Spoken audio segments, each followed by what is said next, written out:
Thank you. So under the motion, in an unequal relationship, this House prefers to be the lover, calling upon the Prime Minister to start the debate. Here, here. Okay, hi everyone. Am I audible?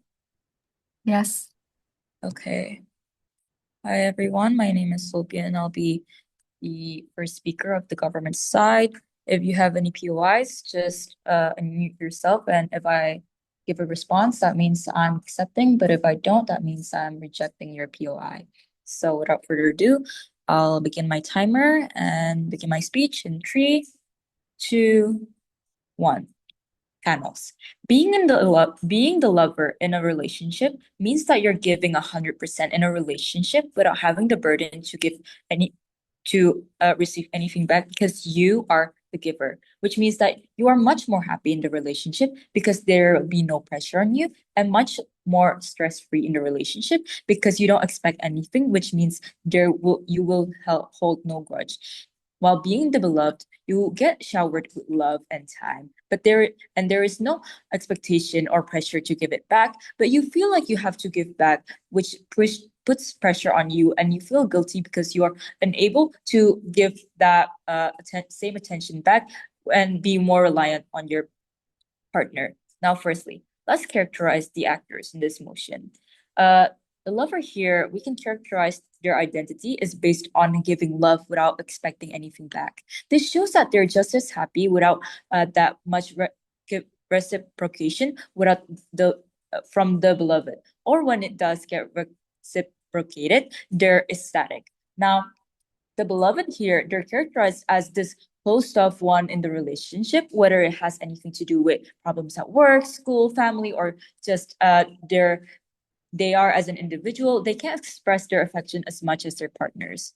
This debate is talking about which role we prefer on the matter of whether or not the relationship will survive or if they uh should break up. We are only talking about how and why it's better to be lovers. So yeah, but what is our goal here? We prefer to be the lover because it's an easier life when you can just give. You won't expect anything back. You won't hold any grudges. You won't feel guilty like the beloved does for not reciprocating the same attention. It's just a relationship where you can appreciate and love your partner no matter who they are. Moving on to my main argument here about the emotional and fulfillment that comes as a lover. Now, moving to my first layer here on why does the lover feel more happy?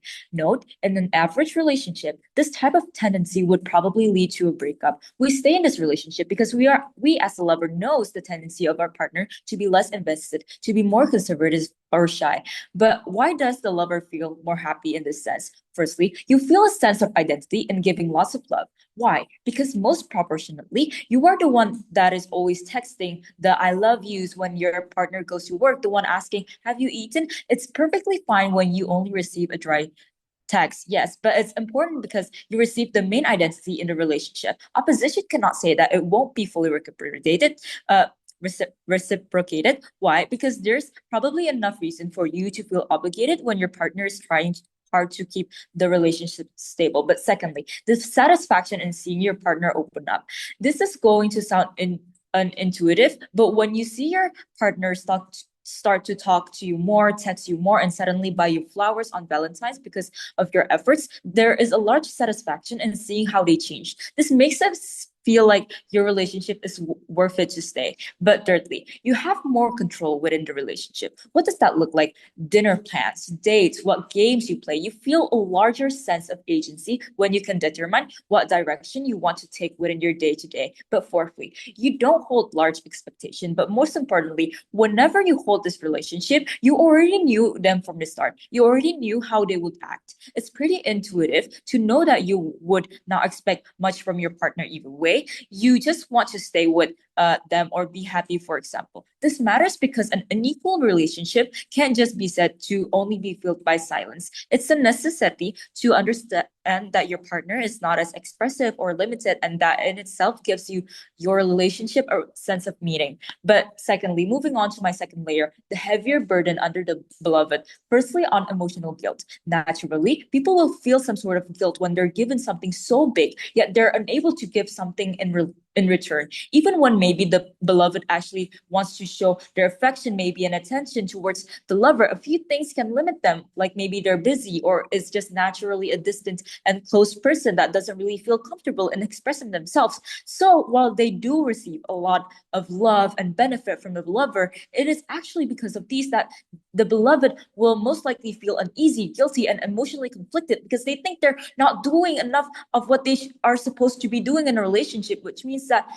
the emotional burden is heavier on their side. Meanwhile, the lover, they give a lot of love and affection in the relationship, so they feel like they have more control or is more present in the relationship, which means that they're most likely to view themselves as doing something good, as being a good person. But secondly, on visible absence, the beloved here is used to receiving the love of the lover that gave them. So they expect of it and view it as their right to receive. However, the lover give them love without expecting to reciprocate any or receive any. So if the lover were to ignore them, for example, the lover wouldn't feel as much burden as if it were the case with the beloved, because well, they're used to it and they don't expect of it. And they don't expect of it. Meanwhile, if this were the case of the beloved, it would create a visible absence of the love they receive. It causes emotional worry and etc., especially since it's more likely for the beloved to be dependent of the lover's attention. But more so, if the beloved were to decide to reciprocate the love back this one specific time, the lover will feel more happiness, will feel more fulfillment because it's an unusual thing. They're surprised compared to if the beloved who's so used to getting the love, they don't really see it as something as special anymore because so they feel less happiness to receiving it compared to if the lover were to receive love. But thirdly, on the topic of villainizing in these type of relationship, society usually view the beloved as the exploiter or is using the lover, villainizing the beloved, while the lover is viewed as this person that's like too good for the beloved, which means that the image of these beloved are usually a lot more negative compared to the lover who has like positive and good images on people in generally. So in the end, how do you weigh this then, Judge? Firstly, on emotional fulfillment, becoming the lover in the relationships means you will live a humble life, knowing your partner will very slowly grow up to you with the large amounts of patience, which is why I'm so proud to propose. All right, thank you, Prime Minister, for that fine speech. Now calling upon Leader of Opposition. They're here.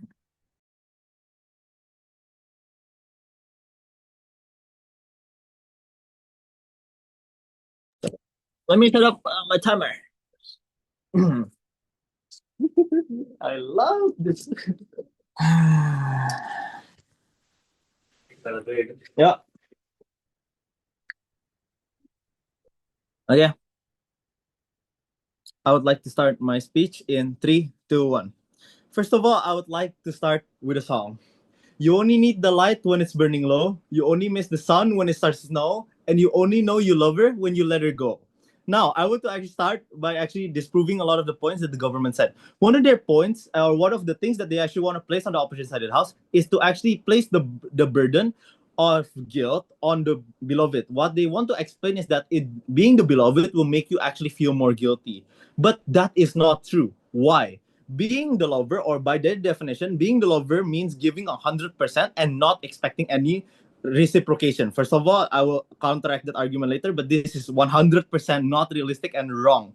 Being the beloved is worse, as they will feel like they need to do something, is one of their points.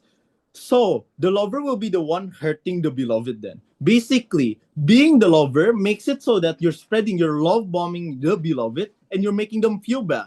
And you know what this means is that the lover will become the problem. Therefore, do you as the lover, do you actually want to feel the guilt of actually breaking up with a future potential relationship with the person that you actually love, right? Trying hard is bad. Being desperate is bad. And forcing love is bad. This is just a textbook example of love bombing. And being the lover means that you want to be the manipulator. And why we do not prefer to be the manipulator in this sense is because think about the guilt if the relationship does break. And even if the relationship does prosper, does actually work out in the end, you still need to live with the fact that you manipulated the guy into loving you. You guilt trip the beloved into loving you. And this hurts you more because only you know about this. Only you can actually blame yourself about this, and no one else can blame yourself about this. Next, also on a side note, they mentioned that the beloved, oh no, on the side note, in the context side, it is mentioned that the beloved is less invested and less devoted.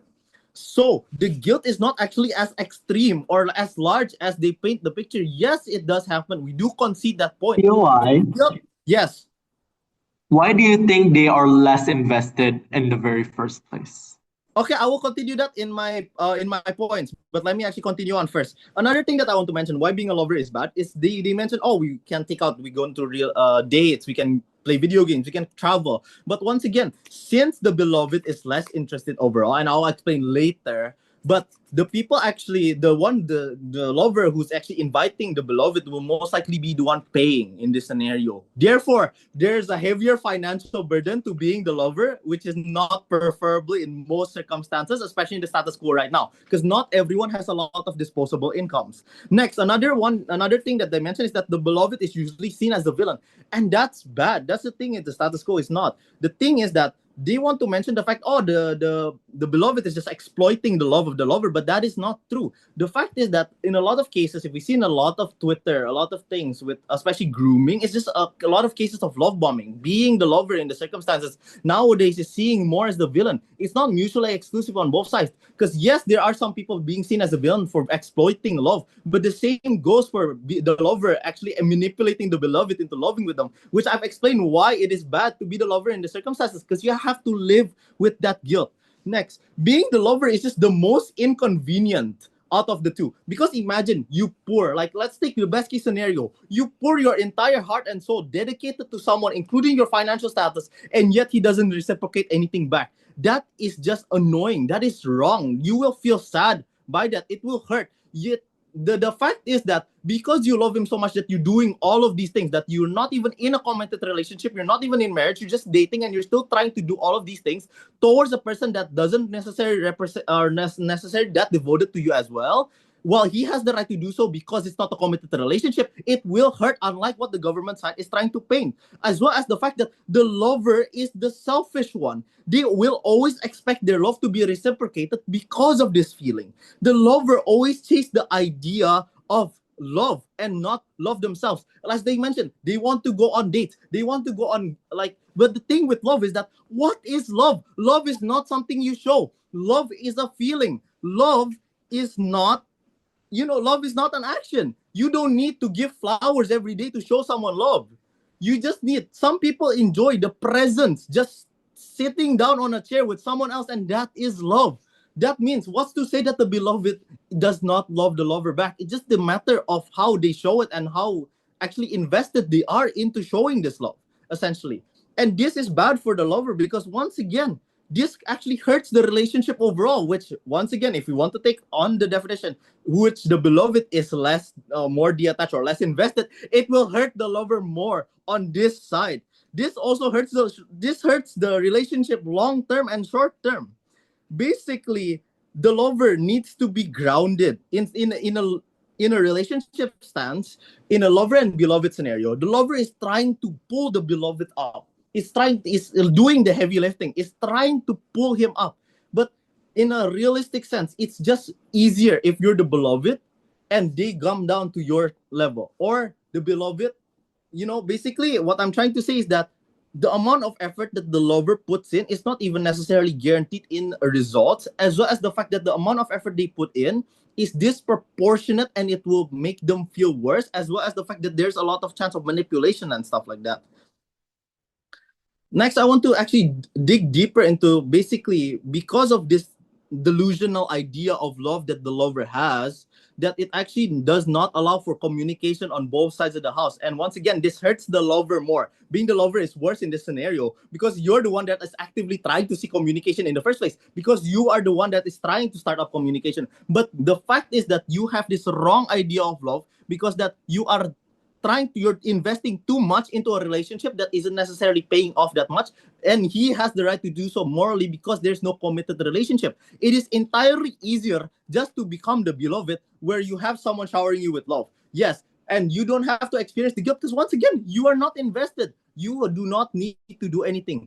Okay, and the beloved doesn't feel like they need to do anything because deep down they already know that they love them.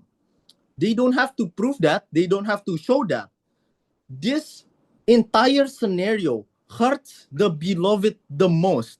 And I mean, hurts the lover the most, not the beloved, as the beloved is the one that is just trying to close off the relationship. They know in themselves that they love her, and but she's the one that is desperately trying to show that, desperately trying to prove that, and this can build up ideas of a false idea of relationship where they're just doing it for status or social fame. And with that, I would like to end my speech.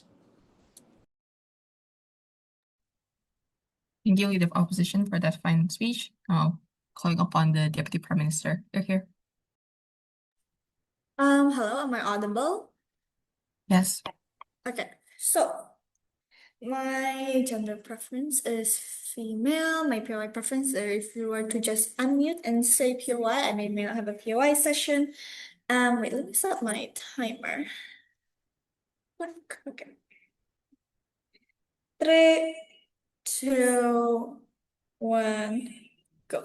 Okay, I'd like to state a clarification, not flaw, that I've seen from the opposition. So opposition talked about how like they tried to say that like yes, we will like the lover will hurt the beloved. And they're saying like that's not that true. That's not that true. The beloved can just try to communicate with the lover, blah blah blah, something along those lines. First of all, I want to say that you would only tell the lover your feelings when your emotions are deep enough, or when you're guilty enough, or even if you want to communicate in the first place. But seeing that how the beloved is first of all closed off, they're detached and they're not that invested, there's no reason why the beloved would want to communicate anything in the first place. They want to like they want to cause that much conflict anyways, because actually they're quite incredibly reliant on the lover in the relationship, in which I will cover later on. So anyways, they also said on how like the lover, they like to like they're very into love bombing that can lead to manipulation, and that being a lover is actually really bad because really hard, because first of all it's financially draining. First of all, as the lover, when you're willing to when you're willing to be that affection, when you're willing to give that much affection and that much time, okay, that's not love bombing because it's genuinely what you want to do for them, and you're not expecting anything in return, which has been stated by my first speaker. So usually people do love bombing when they want something back. See, this way we say the love bombing part is completely untrue, because when you love bomb someone, you want something back from them in return. But since the lover is literally doing all those things, is giving them so much affection, love, blah blah blah, without expecting anything back, it's not love bombing. And anyways, what the thing about financially draining? Yes, it's financially draining, but first of all, if the lover is willing to do that, they're willing to spend up the money.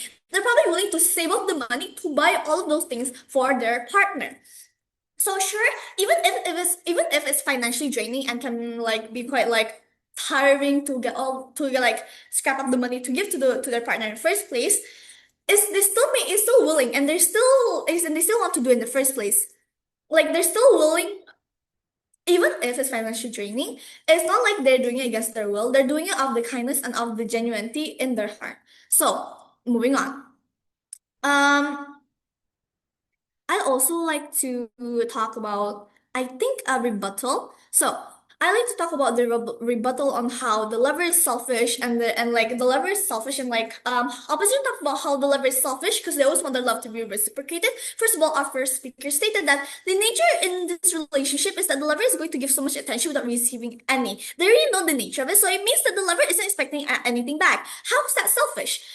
Everything that the government said has been quite has not been that engaging. Anything that's been said, they've been quite nitpicky, and they've been trying to pick anything they can that doesn't quite fit, and trying to change our words into something that fits for them. But honestly, it's quite untrue. They're fitting it to a point where it doesn't make sense to everything where it doesn't even make sense. Anyways, I'm going to extend. So I'm going to be extending on how the beloved once again will be incredibly reliant in the relationship. My reason for this is that when you're being the beloved, you're always going to surround with love and affection, yes? So though you know your partner isn't expecting anything, you will feel guilty because you're getting all that love and you're not reciprocating that much. Of course, this is guilt, because when someone gives you something, you of course would like to give them back, but you can't. So it's going to make you feel guilty, it's going to make you feel pressured, and like you know that your partner will always be there for you, that they make sure that you're always in their mind, and that's going to make you actually quite reliant on them because of how much they've been with you, of how much they've always tried to help you, of how much they've always tried to connect with you. have grown this kind of attachment to them, and because they're always in your life, so when they aren't with you for maybe a certain amount of time, you're going to feel empty, like there's an emotional hole that's not filled with your partner's constant attention. And first of all, that's really not sustainable. Your partner can always be with you every living second of your life, and because of that, when they are not with you, it's gonna give the beloved, once again, attachment anxiety, because they're not gonna feel that good. They're not gonna feel as like happy. They're gonna feel quite nervous, if not empty, without their lover. So I'm gonna give you a bit more explanation. Being the lover can only sustain when the partner continues to give. Notice also that they don't just text you, love you babe, have you eaten babe? They also cook for you. They help you with the laundry sometimes. Maybe you're the passenger princess.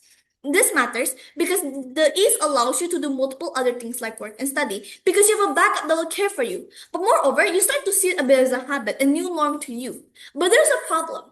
If there is a fight, when your lover is mad, what happens? You crumble down because all the emotional support systems that you have actually crumble because they're not there with you. Your actual happiness and emotional stability literally relies on your partner. And besides, can being the beloved be a piece in the sense of guilt? We don't think so. What's the time frame here? You actively feel guilt because of the past things that you may have done to your partner. Maybe you forgot how to answer the text. Maybe your partner is in sickness, but then you don't know how to take care of them. The immense guilt that you have is intensely harmful. Even if it's not about them being a partner, it's about them being the human that practically becomes your mom at school. And once again, the likelihood is very likely to happen because when someone's there and they create once again a norm for you, when that norm is gone, you're gonna feel like everything's not right. You're gonna feel like everything's crumbling, like there's something not right with my life right now. And that's why it's going to give them that's why they're very reliant on their partner in the relationship.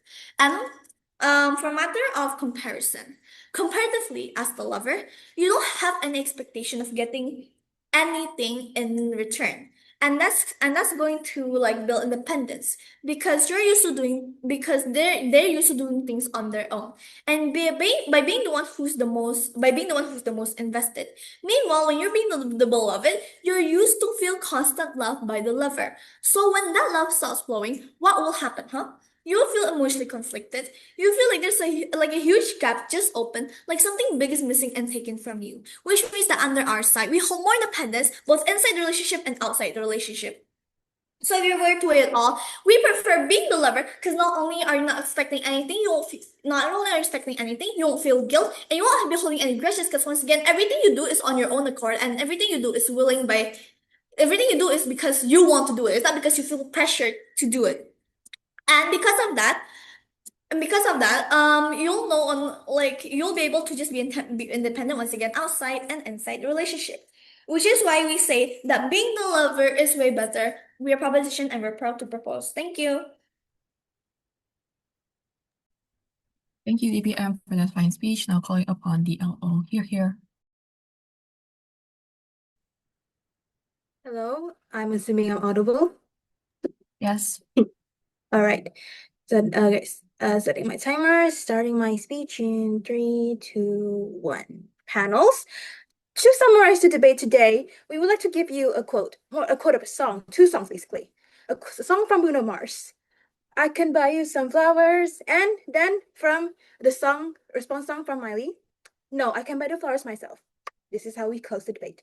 Right. So, but before we jump into this, my layers of arguments and extensions, I would like to rebut a few statements from the Gov side. Right. First of all, from the government side, they're talking about how, from the beloved aspect, communicate. The thing is, like, they would feel a lot of guilt because, again, they are apparently now dependent towards the lover now, because apparently the lover kept giving them love, kept giving them affection and so on. And if that love suddenly go away, if the lover suddenly become distant themselves, or that the lover became mad or something like that, apparently the beloved will feel a lot of guilt, will feel emotional attachment, will feel like anxiety and so on, which is again impossible in this motion. Why is that? Because it is clearly stated that being a beloved in this aspect means that you in a relationship, you are distant. You don't invest much emotional investment in this relationship in it itself.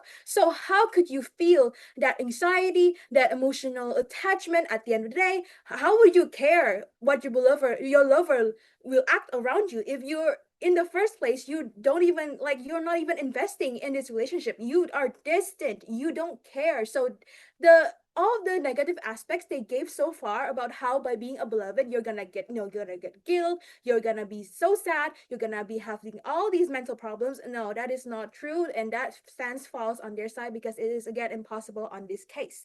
Second of all, they're talking about how love bombing is not possible. That lover in here, like 100% gave all their love, and that is genuine. That is basically, that is not love bombing. Well, let me redefine love bombing for them. The thing is, love bombing, even if you don't have any bad intention, at the end of the day, you're giving us an excessive amount of love towards your beloved. Like, they don't even want that. They don't care. They're distant, but you kept love bombing them. You kept giving them love without actually considering, hey, maybe my beloved doesn't actually want this. But again, that is the essential of love bombing. You give them love, you give them so much love without considering what they actually want in the first place, which is like, again, this POI, is a real extension. Yes. then that the lover is the one that's more likely to instigate communication in the very first place, insofar as you actually care for them, you want to buy gifts, you probably pay attention to what they like and probably what they're uncomfortable with. All right. So let me ask you a question. Did the beloved ask for that?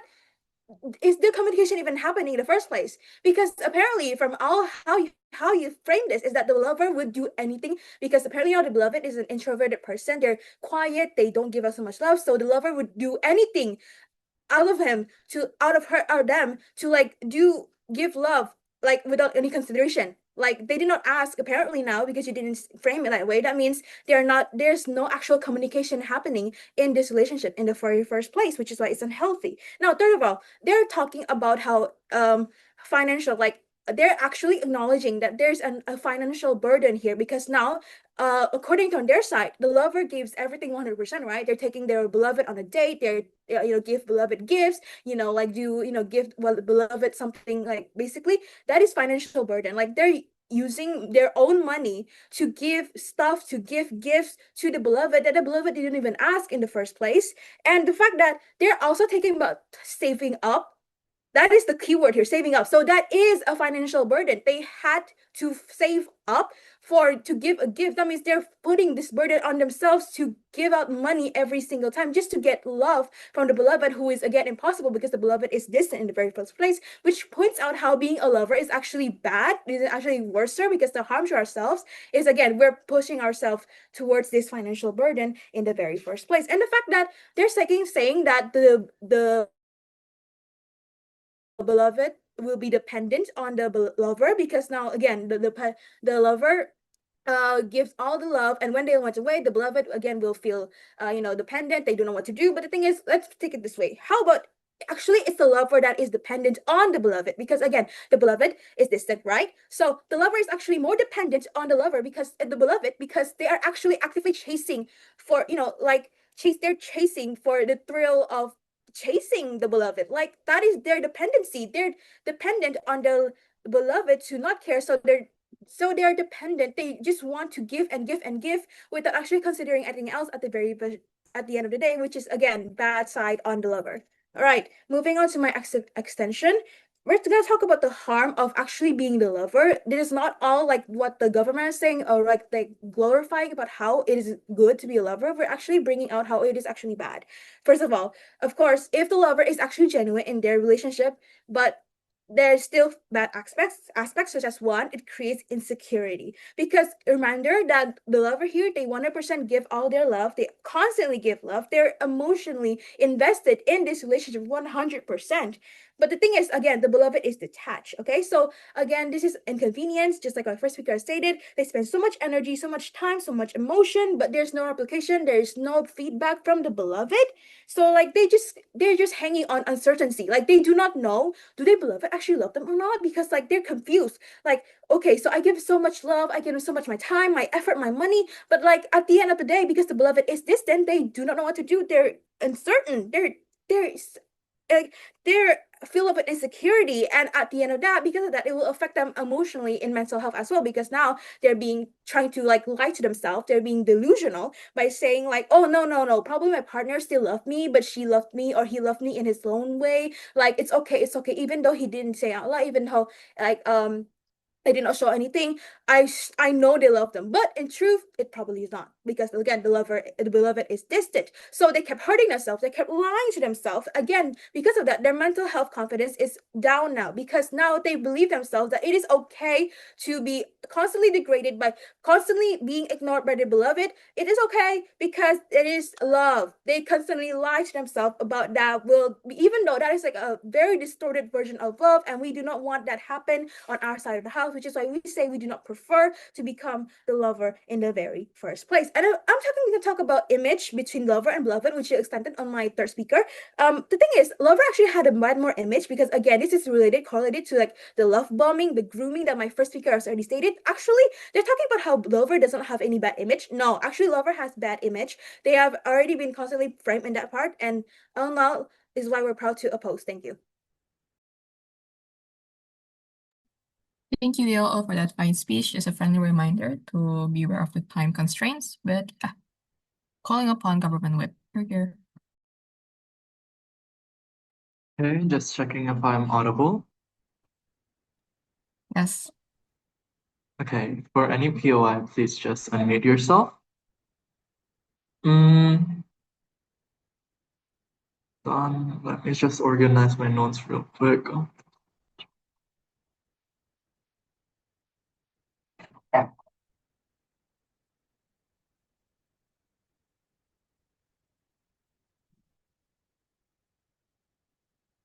Okay. I may be talking about some sensitive topics. I hope it does not harm anyone. For any POI, please just unmute yourself, and then I'll be starting my speech in 3, 2, 1. The first thing I'd like to do is frame out a lot of the worst case that opposition tries to bring up within this debate. Firstly, let's try to look at the financial cost. We already rebutted this by saying that, well, if it's not worth it, there's probably high likelihood that the lover wants to leave the relationship. Why? Because they probably, for example, don't feel like there is enough to be worth in the very first place. Why is that so? Because they probably don't expect much. But oftentimes they still want to stay, and that's consistently good if they still, for example, feel a sense of identity with, for example, continuously giving. That's probably good. But secondly, notice that when you, for example, want to financially invest, that's probably not going to always be the case. You can still, for example, cook for your partner, spend more time with them, play games with them, and then all of these types of things are probably quite mutually interested. But secondly, they try to talk about like reputational image. We believe this is quite symmetrical. If they want to talk about love bombing, pedophiles, etc., we don't believe that this is like the most probable case. Especially, for example, when you look on Instagram, like, oh, when your partner texts you, babe, have you eaten yet? And then you respond like, no, you're probably the one that's going to be criticized for being like the one that's like, oh my God, you're so emotionally invested and so cruel to your partner. Therefore, okay, that's probably out of the debate. We don't need to discuss that anymore, right? Therefore, the only way for a relationship to be stable is that both people want to be in the relationship. We have already clarified from the beginning that, well, probably the lover actually wants us to stay in this relationship. Oftentimes, they want to understand their partner, maybe because they have large emotional curiosity towards their partner because they're quite mysterious, etc., but also because they probably care, right? Maybe they have been childhood friends for a very long time and they understand the tendencies of these partners in the very first place. This then answers the point of that which proposition never answered in the very first place, that when I asked, isn't it worth it that you can actually get happiness and you can actually communicate to your partner because you understand them deeper? They only answered like, did the partner consent? No. But the problem is we already know that this is a consensual relationship insofar as the motion slide says that it's stable, right? No, moving on. When I'll try to crystallize what does the emotionally invested individual, less emotionally invested individual look like in the very first place. It looks like two things. Firstly, you only have the ability to feel emotionally distant and can afford to do so because you're already comfortable and are normalized by the existence of your lover actually pampering you, for example, and that they don't expect more from you, right? We're going to discuss this in the terms of the conflict that exists within relationships that is quite normal. Secondly is that you probably prioritize maybe education, for example, maybe when your family is probably experience another determinant that makes you actually have to prioritize them more than your partner. Two clashes that I want to bring into here then. Firstly, on emotional stability. Secondly, on actually the ability to provide communication. Firstly, on emotional stability, my first from the beginning has already told you multiple things about why being the lover is actually good. Because one, you can actually control the narrative that exists around your relationship and how you interpret it.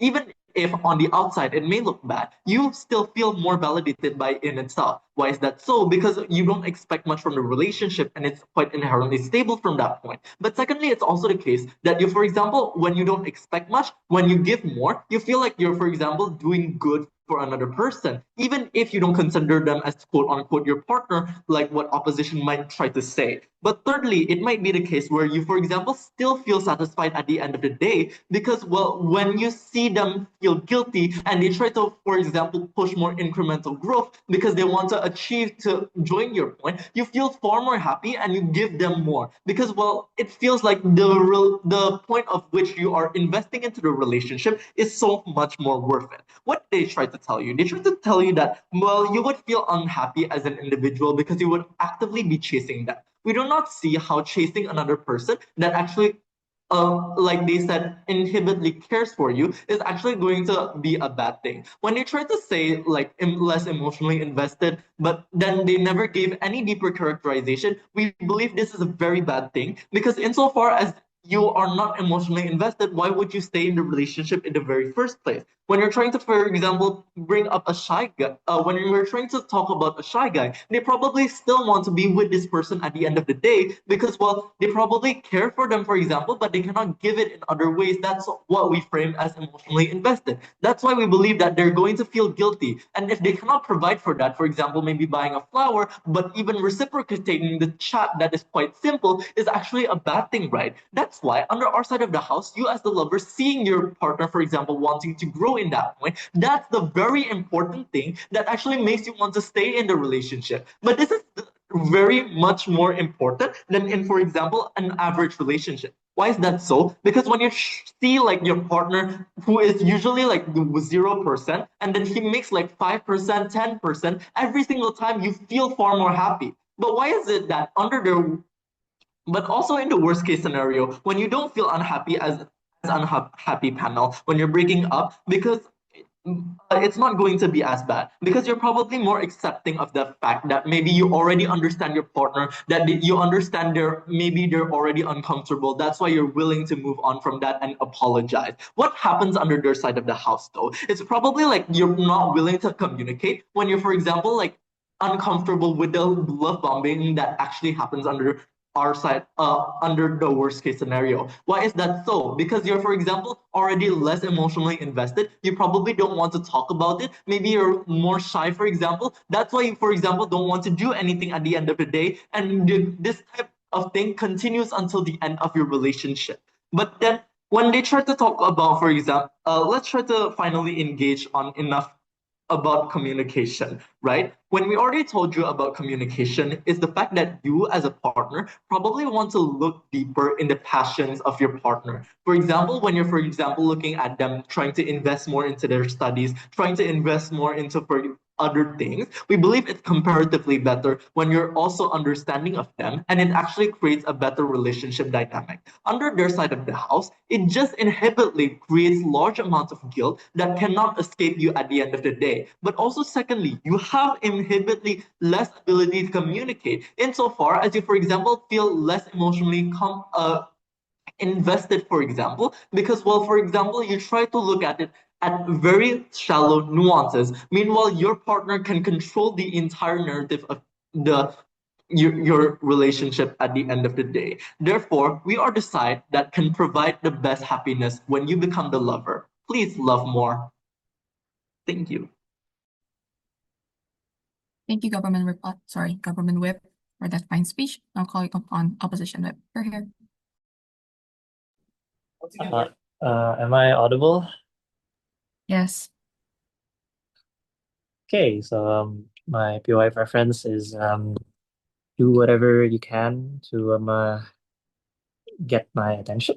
So yeah, I'll be starting my speech in 3, 2, 1. Love more. What an interesting final statement for a side that absolutely does not understand the true meaning of love. Let's break down the government side step by step. Firstly, on their kind of train of thought, their entire logic scheme, and how it completely falls under some very, very important things. Firstly, let's show this in like a timeline-y sense so that people can understand. So first things first, let's say at the start of a relationship, they get into an unequal relationship. One person is obviously the lover, one person is obviously the beloved.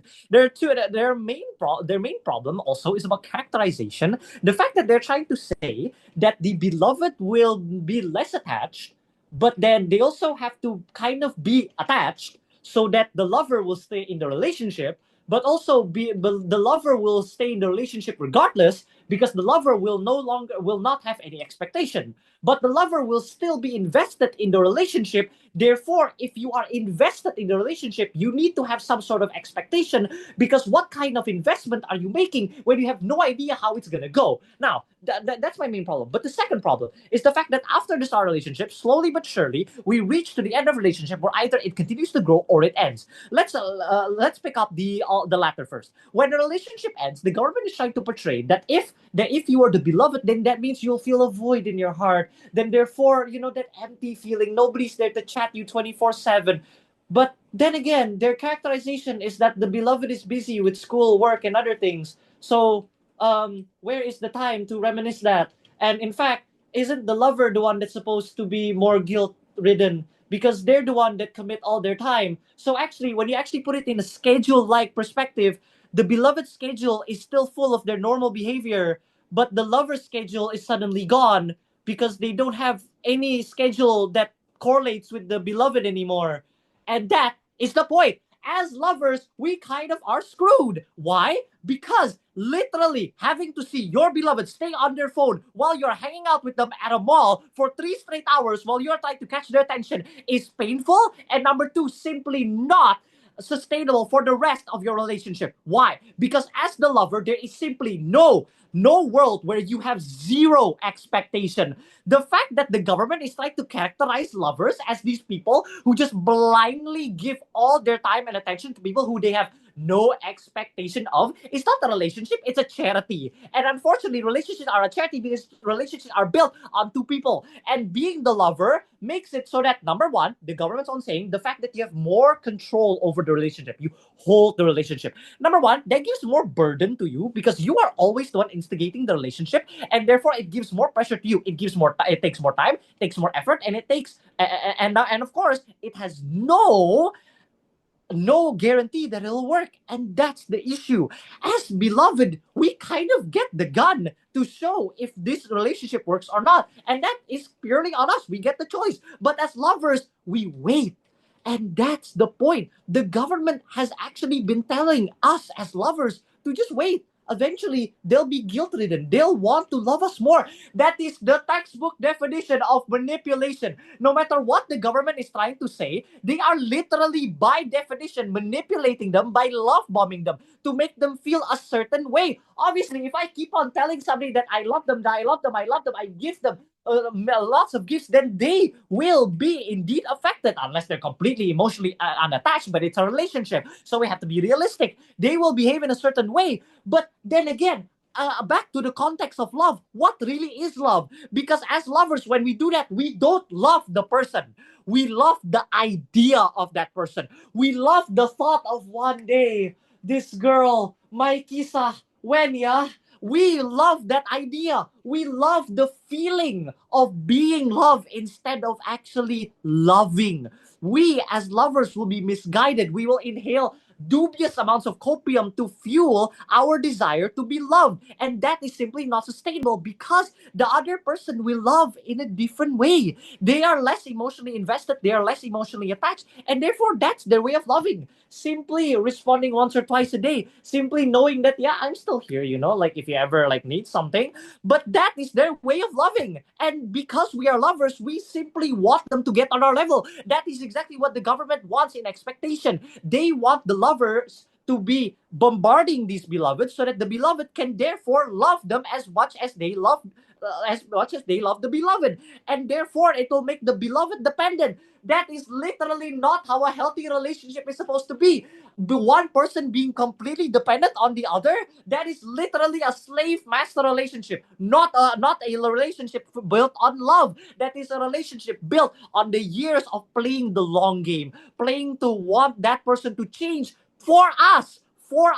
You are not loving the person, you are loving something that you want that person to be. And that, as lovers, is simply not what love is. The fact that they're trying to say that, like, later on the beloved will feel guilty, that is the textbook definition of manipulation. And finally, the fact that they're trying to say that the lover will just leave, yeah.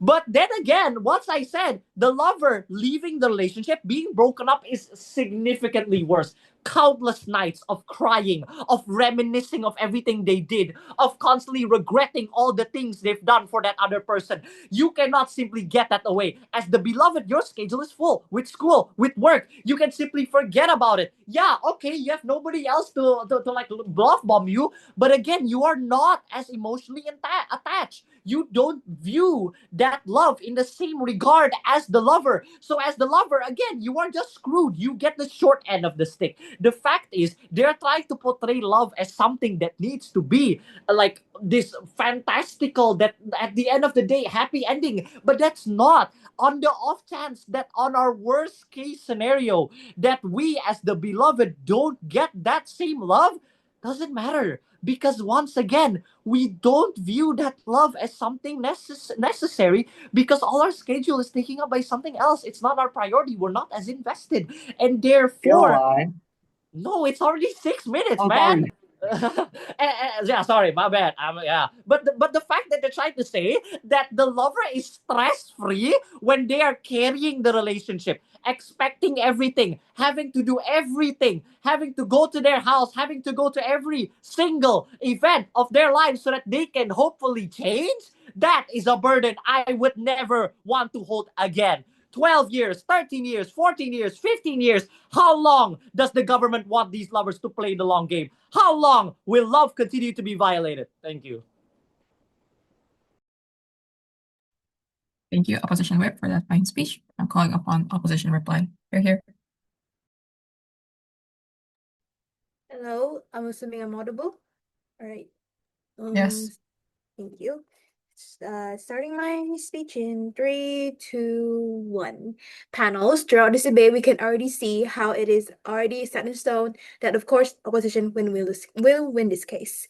How so? First, we will look at the clashes of what actually is transpiring in this debate, how we can prove that actually, opposition has a good case, and actually, opposition has win this case. First of all, let's talk about the definition of a lover. From the government side, they have proven that they have given us basically the definition that a lover is a person that is happy to give 100% their love, their affection towards the beloved without any expectation, without any sort of want of reply, of the feedback of love. But again, we have already proven on the opposition side, we win this clash by saying, no, it does not work that way. The world is not like that. They're characterizing lover as simply the most perfect person without any sort of feeling. No, that is not true.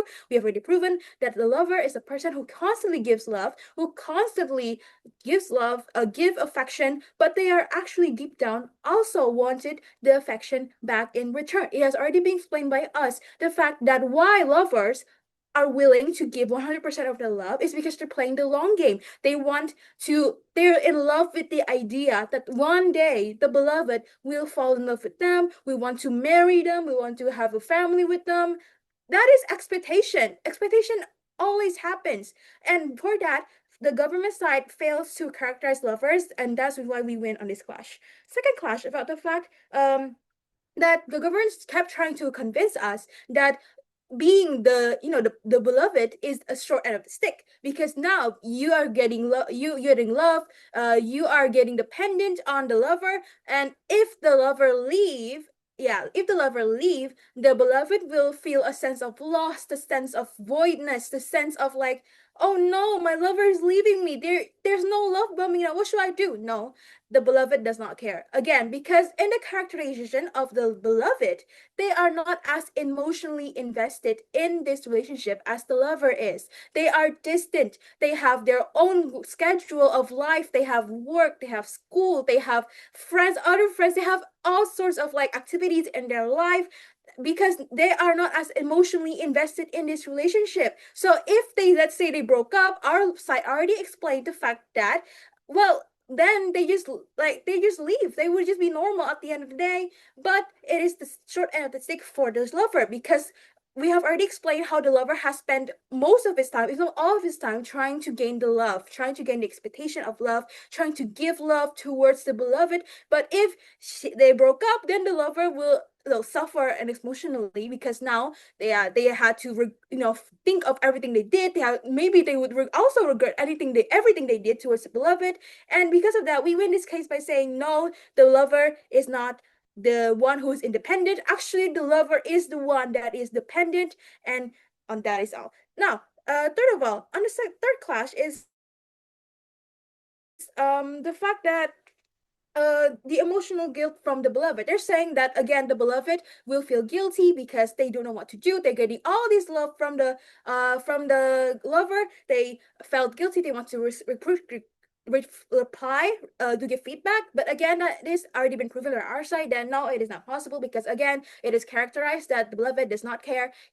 She or he is distant. They are not emotionally invested, so they actually don't have that guilt in the very first place, because so they're actually a better position in this relationship, because again, they do not care, they are not emotionally invested, and so on, so they are better. Okay, and third of all, about the fact of love bombing. Okay, so the government kept trying to prove to us that love bombing does not exist, that lover is a perfect human being who gives love 100%. It is okay. But again, it already explained how love bombing is actually existing, how it is actually manipulation, and the fact that it is actually more hurtful towards the lover at the end of the day. And all in all, we win this debate, we win this case, and that is why we're proud to oppose. Thank you. Thank you for that fine speech, Government Blood. Sorry. Yep, thank you for that speech.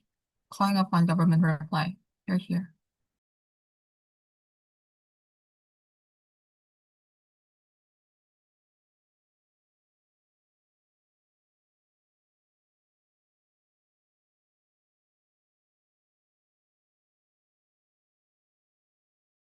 Okay, hello, Hi, am I audible now? Yep, clear. Okay. So yeah. Hi everyone. I'll be closing this debate with my final reply speech, and yeah. I'll begin my speech in 3, 2, 1. Panels, throughout this debate, we've talked about how the emotional fulfillment that comes as a lover, the sense of identity and giving lots of love, more control over the relationship, the satisfaction in seeing your partner open up and you don't hold any expectation, or how the beloved will be incredibly reliant in the relationship. The lover will always provide the beloved with affection. So when they are with you, you feel empty, like there's an emotional hole that's not filled with your partner's constant affection. This is all that we've talked about throughout this debate, which divided this debate into a few questions, which is like, is it better in being the lover or the beloved? Or secondly, are there more harms for the lover or the beloved? But more so, before going on to my clashes, I'd like to point out some of the mistakes that the opposition side made. Although, Now, firstly, although the opposition did make some pretty good arguments, the opposition quite misinterpreted this motion. We shouldn't argue about the unpractical aspect of this relationship because from the start, it's already characterized as unequal from the motion. We're simply trying to prove which side of the relationship is more beneficial to be in and prioritize the practical aspect of it. But secondly, the opposition side lack contextualization, and I would like to point out when they brought up the topic of grooming, there's lack of explanation on this, like behind of why this, how is that in this motion it should be considered a relationship, and how like the beloved is a victim and etc. But thirdly, it's the lack of engagement from the start. We preempted their entire speech from the start, but the opposition was still very unengaging. We're moving on to my first clash here. Oh no, now, but in the end, this debate was supposed to talk about if it's better to be the lover or the beloved. But yeah, now moving on to my first clash here on the issue of love bombing. Now, the opposing team stated that the lover is a villain and is evil because they're love bombing the beloved to manipulate the beloved to want to give love back. But we give a response to this. They've been quite hypocritical. They say that it's not necessary to want something back when you love bomb someone. Sure, but opposition is saying that the lover is love bombing the beloved to manipulate them. Meanwhile, you manipulate someone when you want something from them or wants to gain something from them. But we respond to that by saying that love bombing can only happen when you actually want something, to something back. Meanwhile, we already give countless characterization of how the lover give effort and love without expectation of getting any back. But yeah, moving on to our second clash on the issue of communication. We told you that you have more ability to be more communicative and have your partner talk more as the lover. Note that it also means that you try to understand them, even though it was left unengaged. This is bad for opposition though, because that was our main mechanism, and trying to understand the partner in is making them happier because they would be less unsatisfied with it. But yeah, opposition tries to say like when the beloved is busy, and but yeah, we're response to that when the beloved is busy, they break up and they're not used to the habit when they're in the relationship. The shift of the habits that we've told you from the start, it means that leave you deeply feel more unhappy. But yeah, moving on, we weigh this simply by saying that our side, the lover has less burden compared to the beloved. The beloved is getting love bombed, while their side says that the beloved is getting love bombed, actively getting abused by lover, which is not in the best interest of being in the shoes of the beloved, which is why it's actually more beneficial to be in the shoes of the lover instead, which is why I'm very proud to propose